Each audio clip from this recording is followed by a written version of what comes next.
I'm Nick Linzy. I've been a soldier, a music producer, I even had a restaurant. But at the start of the COVID-19 lockdowns in 2020, I decided to leave the restaurant business and pursue a new challenge. College. Last summer, after completing an associate degree at my local community college, I transferred to the University of West Florida, but I needed to select a major for my bachelor's degree. Then I saw this. As an archaeology student at UWF, I would be scuba diving to excavate shipwrecks from 1559 and searching for the remains of one of the first colonial settlements in North America. Sign me up. Well, that was last summer, and I only have 1 year left till graduation. This summer, I'll get my chance to dive into Pensacola Bay to hopefully discover a piece of history lost hundreds of years ago. But first, I need to know more. Who was Don Tristan de Luna y Arellano? Who were the people that came to settle with him? And how did a small university like UWF develop such a prolific archaeology program? This year, I'll take you along with me to explore the history of archaeology at UWF, the story of Don Tristan de Luna, and what we've learned since discovering the remains of 3 of his ships and their 1559 settlement.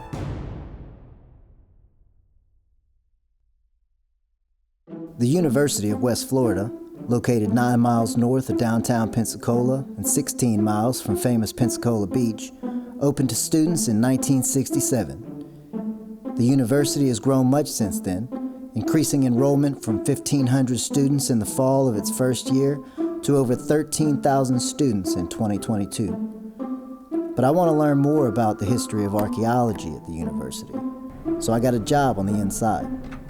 In the basement of the John C. Pace Library, the UWF Archives, and West Florida History Center. Here, I have access to much of the university's history. Every day, in my time between filing manuscripts and helping local researchers, I thumb through university files and manuscript collections. In my search for answers, one name keeps coming up: Dr. Judith Bentz. Dr. Bentz began the archaeology program at UWF in 1980 with the help of a $2 million archaeology project funded by the Army Corps of Engineers. Well, using a sports analogy, I'm a walk-on to the university. There was no job, there was no archaeology, there was no anthropology.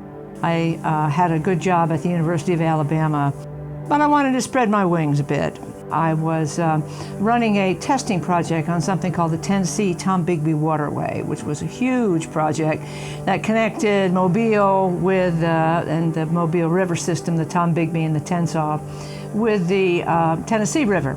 So when I knocked on the door here, I had a $2 million project. And it was what they call sole source, which means they weren't going to put it out for bid. And so they were interested. And I said, well, you know, I want you to understand that what I really would like to do is to start an anthropology and archaeology program. And they said, yeah.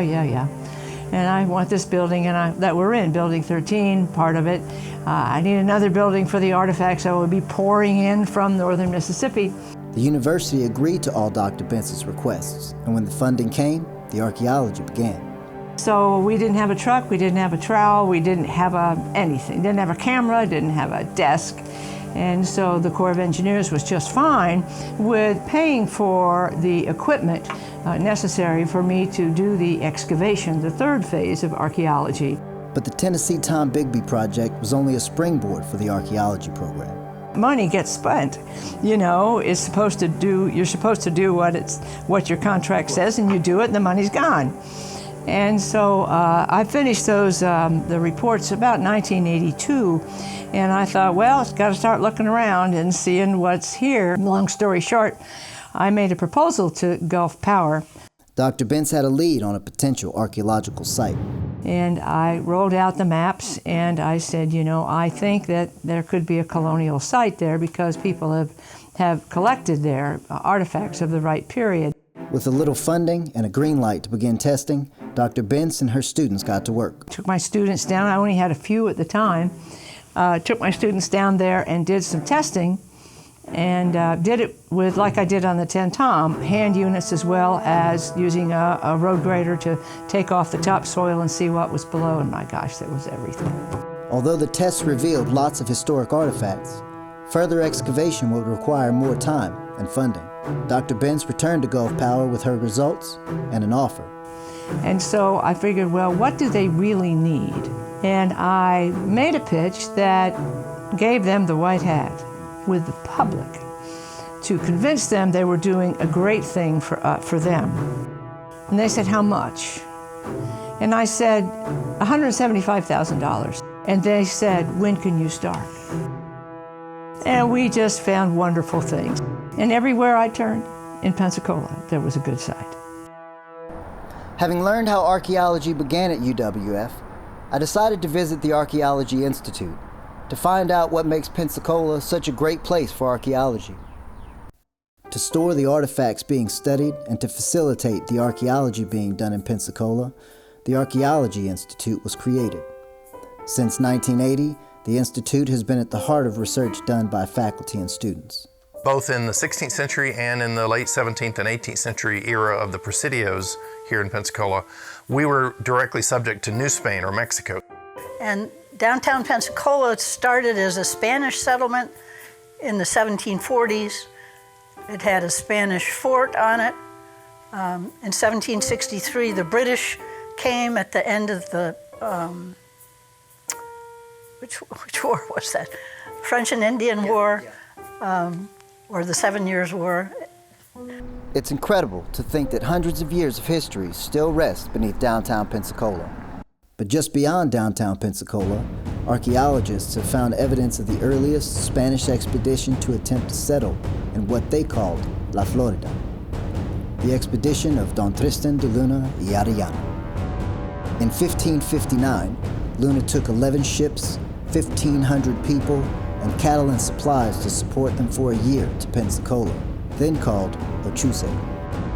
3 weeks after arrival, a catastrophic hurricane surprised the unprepared settlers, killing many and destroying most of their supplies and provisions when the nearby anchored ships were lost to the storm. The first evidence of the Luna expedition came in 1992, when state archaeologist Roger Smith came to Pensacola in search of the Luna shipwrecks. He said, I'm looking for Luna. I said, what do you mean you're looking for Luna? He said, Judy, they think it's Pensacola Bay in 1559, and 6 of his ships were sunk. He said, they're somewhere in Pensacola Bay, and I'm going to find them. Very first site he tested was that ship, what they call the palm of the anchor. The anchor as big as this room. In that moment, Roger Smith and the archaeologists from UWF began writing a new chapter in the history of the New World. Then in 2006, archaeologists discovered a second Luna shipwreck, but still no signs of the place where the settlers lived for 2 years. Then, in 2015, that all changed. We'd been working on the shipwrecks for several decades, and we had a sense of where the colony had ended up, but we'd never really tied it down. A local man and UWF alum discovered a piece of pottery while driving through the neighborhood of East Pensacola Heights. And Dr. Worth looked at them and he said, absolutely, this had to be the Luna settlement. The Luna site is literally the earliest multi-year European colony in all of continental North America. And so that's like amazing site just for the practice of archaeology, but it's historic. Well, I think one of our biggest challenges on the Luna site is the fact that we're dealing with 400 years of history since Luna was there. So we know Luna was there, but there's also later components. So there's a British homestead out there. There's some second Spanish or, just prior to the American territorial period homesteads out there. So we now know that the site is somewhere in the vicinity of 31 acres. In toto, so it's a large site.